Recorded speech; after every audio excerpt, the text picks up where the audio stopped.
Late one evening, a Marine pulled into a little town, only to find that every hotel room was taken.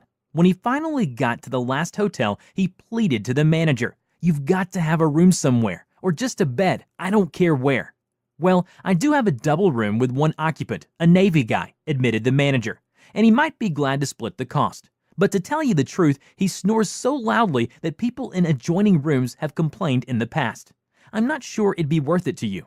"No problem," the tired Marine assured him. "I'll take it." The next morning, the Marine came down to breakfast bright-eyed and bushy-tailed. "How did you sleep?" asked the manager. "Never better."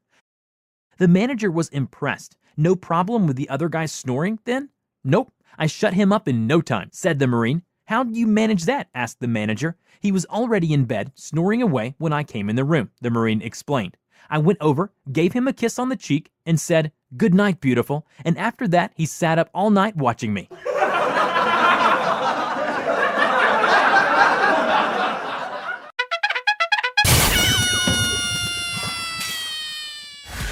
Late one evening, a Marine pulled into a little town, only to find that every hotel room was taken. When he finally got to the last hotel, he pleaded to the manager, "You've got to have a room somewhere, or just a bed, I don't care where."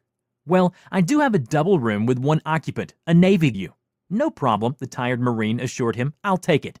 The next morning, the Marine came down to breakfast bright-eyed and bushy-tailed. "How did you sleep?" asked the manager. "Never better."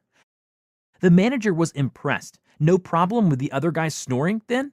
"Nope, I shut him up in no time," said the Marine. "How did you manage that?" asked the manager. "He was already in bed, guy," admitted the manager, "and he might be glad to split the cost. But to tell you the truth, he snores so loudly that people in adjoining rooms have complained in the past.